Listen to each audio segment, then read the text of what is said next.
Qu'est-ce qu'une femme doit faire lorsqu'elle découvre une tromperie venant de son mari? Peut-être vous êtes entendu sur bien commun.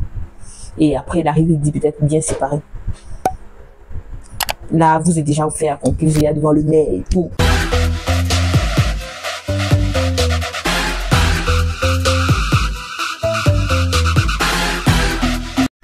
Alors, mes Mathieu, je viens avec une nouvelle vidéo. Aujourd'hui, c'est une vidéo de questions. J'attends vos réponses dans les commentaires. Je veux vraiment vos réponses. Donc, je vais vous faire la vidéo. Je vais vous donner mon point de vue sur cette vidéo. Mais je me suis dit, l'idéal pour moi, c'est que je vous donne des questions et vous me répondez en commentaire.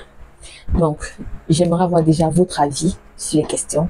Et moi, par rapport à votre avis, je vais vous donner également mon avis dans une prochaine vidéo. Donc, si c'est la première fois que tu me découvres, n'oublie pas de liker, de t'abonner si ce n'est pas encore fait. Activer le plus important, la cloche de notification pour ne rater aucune de mes vidéos. Parce qu'à chaque fois que je vais publier, si tu as activé la cloche, tu vas recevoir une notification. Alors, sans plus tarder, entrons dans le vif du sujet.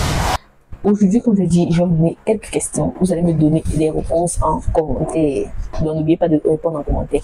Première question. Moi, les gars, qu'est-ce qu'une femme doit faire lorsqu'elle découvre une tromperie venant de son mari? Qu'est-ce qu'elle doit faire? Je m'explique, je détaille mieux parce que je veux pas les... Ça dépend. Je détaille mieux. Genre, si tu découvres que ton mari te trompe physiquement, genre, tu les as surpris en plein moulé, en train de faire. Qu'est-ce qu'une femme doit faire? Est-ce qu'elle doit pardonner à son mari? Est-ce qu'elle doit essayer de comprendre? Est-ce qu'elle doit se fâcher partie? Est-ce qu'elle doit mettre la fille dans son cœur? Genre, vous allez voir ce qui va vous arriver, genre, comment ils font le karma. Est-ce qu'elle doit du tout juste faire comme si elle n'a rien vu et partir? Est-ce qu'elle doit vivre avec ça sans jamais rien dire? J'attends vos réponses dans la barre des commentaires. Deuxième question. Qu'est-ce qu'une femme doit faire lorsque la belle-mère, c'est-à-dire la mère de son mari, impose le rythme de vie dans sa maison? Quand je dis le rythme de vie, ça veut dire une belle-mère qui est un peu trop collante, qui est toujours là tout le temps dans la maison. Elle n'est pas malade, elle est normale.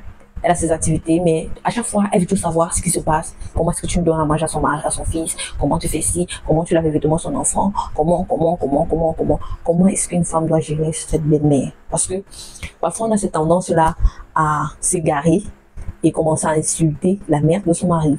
Ça devient mauvais pour la femme et sa position. Donc, comment est-ce qu'une femme doit réagir? Si la belle-mère expressément dit non, il y a trop de sable dans la nourriture, il y a trop de sel, c'est bizarre. Et elle met cette se fait dire un truc de mentir, mais elle fait genre non, c'est que ce que tu cuisines n'est pas bon, ce que tu fais n'est pas bon. Bref, elle est toujours elle essaie toujours à chaque fois de te rabaisser. Comment est-ce que tu dois réagir face à ce type de belle-mère? J'attends la réponse en commentaire. Ça, c'était la deuxième question. Troisième question.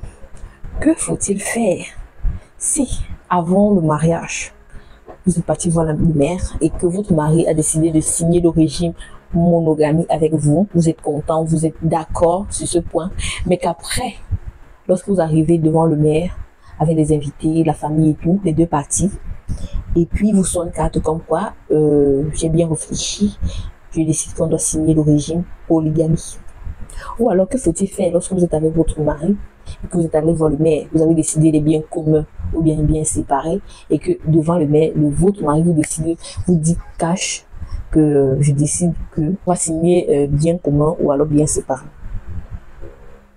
Déjà, peut-être vous êtes entendu sur bien commun et après il arrive, il dit peut-être bien séparé. Là, vous êtes déjà fait accomplir, il y a devant le maire et tout. Qu'est-ce qu'une femme doit faire face à cela?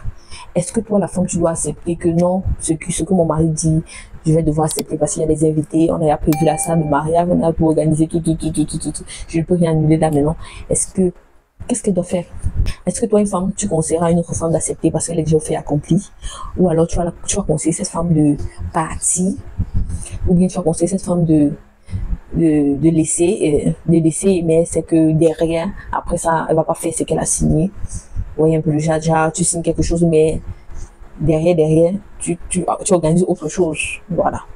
Donc, ça, c'était la troisième question. La quatrième question, elle est la question la plus simple à répondre, très facile. Que faut-il faire lorsque vous êtes déjà en relation avec un mec? Ça fait pratiquement 5 ans, 6 ans de relation et que le mec, lui, n'a pas l'intention de se présenter à vos parents, il n'a pas l'intention de te présenter même à ses amis. Ça fait 5 ans que vous êtes ensemble, mais tu ne connais personne de sa famille, tu connais rien. Ton univers, ce n'est que lui. Ton devant, ton derrière, c'est lui. Tu n'as pas d'autre issue. Qu'est-ce qu'une femme doit faire si elle est dans cette situation-là où tu avais un mec depuis, tu ne connais pas un membre de sa famille, il n'a même pas l'intention de savoir si tu as un membre de famille, si tu viens. Moi, pour lui, c'est son là. Et qu'est-ce qu'elle doit faire si peut-être elle aime le gars et qu'elle voit qu'elle a déjà fait 5 ans de gars et elle ne se voit pas recommencer avec un nouveau mec? Qu'est-ce qu'elle doit faire? Là, ce sont des milliers. J'aimerais filer tellement de questions. Répondez-moi d'abord à ces questions que je vous ai posées en commentaire et on va faire une prochaine vidéo où je vous donne moi-même mon opinion sur toutes ces questions posées. Bye! N'oubliez pas de vous abonner si ce n'est pas encore fait et activer la cloche de notification. À plus!